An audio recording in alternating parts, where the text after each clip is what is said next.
So, in honor of YouTube user Sarah Mason 9831's foolish comment that was quickly removed from my channel the other day on my doppelganger short video, but you guys feel free to check it out on my community tab. I kept the comment along with my reply before she erased her comment, or before they erased their comment, right? Realizing like what I said was pretty true. So I figured, like, while I am just dolling up at 12:45 a.m., just like a normal, your average person does, with nowhere to go, I figured I would talk about like this drug thing again, because what I find most annoying about it is, and because this goes for my whole life, like, first of all, guys, I want to show you a picture of me in 4th grade, okay?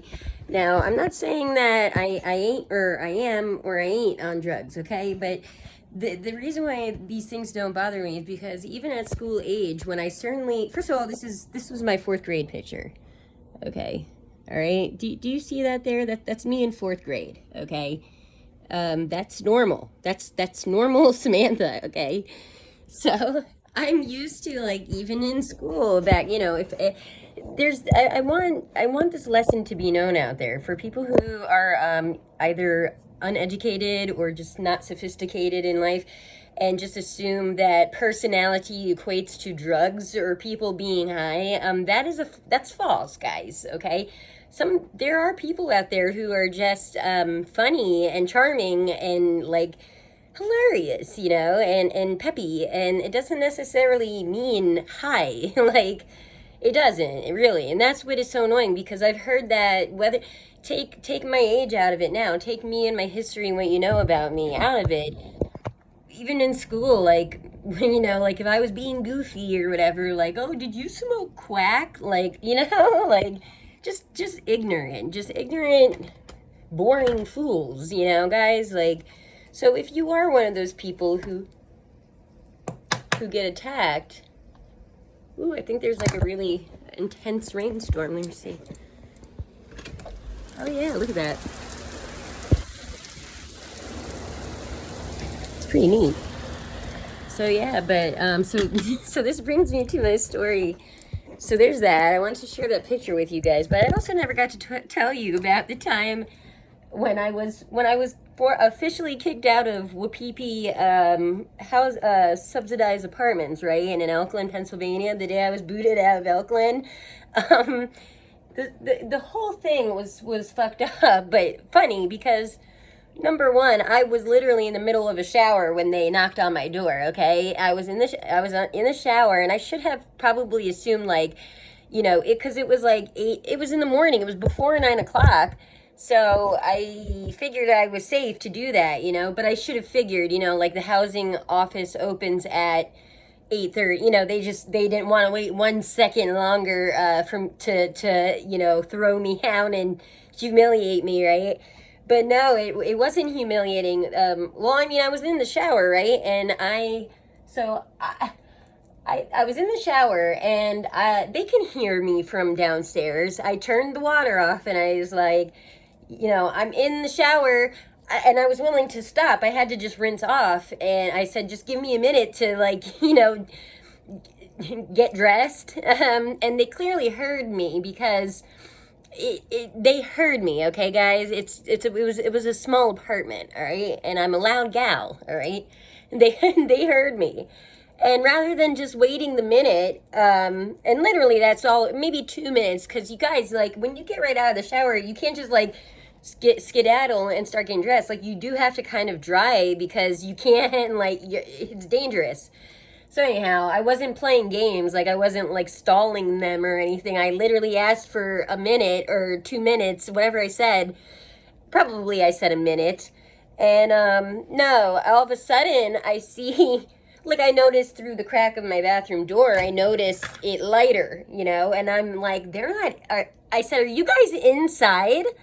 And I forget if they answered or not. I think they did. And yeah, because I said, I told you guys I'm in the shower. I said, give me a minute to get dressed.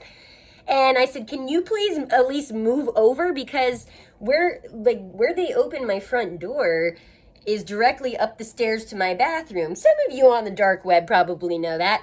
So I, like in order for me to walk to my bedroom, I didn't feel comfortable with them like standing there. It was an officer and one of the ladies from Tioga Bradford Housing Authority. Okay, they wouldn't even do that for me. I'm like, because I was in a towel, I'm like, can you just move over? And they wouldn't. They insisted on fucking standing there. So I was like, first of all, I said, all right, like, so we're wasting time, guys, by playing this weird game of not, like, working with me, like, really teaching me. We're just wasting time, okay, number one. But I said something like, well, I'm not talking to you guys until I'm dressed. I said, but if you want, I'll call, because when they kicked me out, I was under the impression possibly that my pal Walt had talked to the woman in the office, who, by the way, the one that we had been talking to wasn't in that day. There's just a lot of fucked up shit with that. But as far as the hilariousness of it and how this ties into the drug thing, it's so funny because the whole, rather than tell you every minute detail of the morning or of this experience, what I find funny about it, how it ties into drugs, is the whole vibe of them kicking me out felt like imagine you're a person, imagine you're a kid, right, whose parents died, and you have to go live with, like, your aunt and uncle who, they don't like you, you know what I'm saying? You're, like, the black sheep of that family, and they just are constantly trying to find things, like, that you're doing wrong, like, they think you're like a drug dealer and you're gonna have like an ounce of weed or kilo. You're gonna have like a kilo of weed and coke and heroin like up under your pillowcases, like that kind of vibe I was getting. And it like so petty, like they wouldn't move out of my way. When I did finally come downstairs to like grab a few things that they allowed me to grab, I had to, like, the cop wouldn't, like, imagine it's this, like, this, just say this little area, and they're standing here, and I just, like, and I'm here, I said, I have to go this way, right, like, here, and I said, excuse me, like, it was the stairs and the floor and them, so it's, like, obviously the considerate thing to do would have been just to move, but no, they had to be that petty and wait for me to say excuse me. And like the vibe, so it was so like that. It was like such a petty uncle aunt like vibe, like just that like pet, and I forget what else they were there. If I sat and really thought about all the funny things that were exchanged, I mean, some it wasn't at the end of the day. It's not. But the other funny thing too is about it was, so they write. Okay, so while I pack up my things and I start, riding away, and I said out loud, I'm like, by the way, guys, like, I'm not like weirdly obsessed with Elon Musk, okay? Like, because I had just. I had a bunch of Elon Musk jokes written down, and I didn't have a chance to like put them away. They're right on my table. If you've seen video of my bedroom or my office, right where all my books and stuff are. So it was like right out in the open. It was like pages of like Elon Musk jokes, and so I'm pedaling away with like this heavy bag, like saying like it's already hilarious. And I had forgot I left my cigarettes inside and my lighter. So I go back in, and this is weird. The cop had a flashlight. He was in the kitchen, and one of those things where, again, like an unfriendly uncle aunt situation where they got caught like looking through my stuff, like that kind of thing. Because, I mean, and I'm talking like half a minute that I had stepped out, okay, of the apartment. They weren't even smart enough to like wait to watch me ride away. Like they just started going through my shit, but he had a flashlight on the kitchen windowsill, and I spooked him when I came back in, and I had said out loud, because it was summer, so the window was either open or either way they could hear me. I'm like, hey, I'm coming back in. I'm getting my cigarettes, you know? And I spooked him. But yeah, like, why? Why?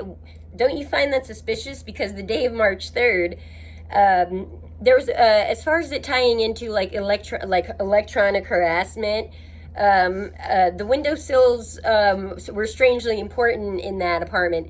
So I find that weird. Like, of all the things that you could have started going through in my apartment, you went right for the windowsill and with a flashlight. Like, that's strange, but that's not funny. But what is funny is just the spookedness of it, you know. But yeah, they were like, I guess, trying to catch me with like, guys, where you had anything left in that apartment was all totally legal. Like, there was hemp flower, I believe I bought from online. That's legal, and a glass bowl to smoke it with. But I never smoked it, guys, because I've mentioned that how I am with like weed and hemp flower, and I always have it on hand. But I don't, not now, but then I did, and I never. Oh, sorry, I just got a text. But anyhow, so there wasn't even like resin in it or anything. So like, it just ties in with that drug thing, because it's like, yeah, that was such the vibe that they were throwing, you know, like it wasn't even professional. Not that I even would have expected it at that point, and I, you know, certainly not when it comes to me. But that's just how that town is, county really is anyway. They're so ridiculous. Like, that's how they probably would be with anybody. But it was, I can't, I all I can pray for at this point, right? Like, if I could have one wish besides, I don't even, it's not even world peace at this point. What I wish is, when I pass, right, can I please tell me that there is a movie that like I can sit and watch, like my life review, right?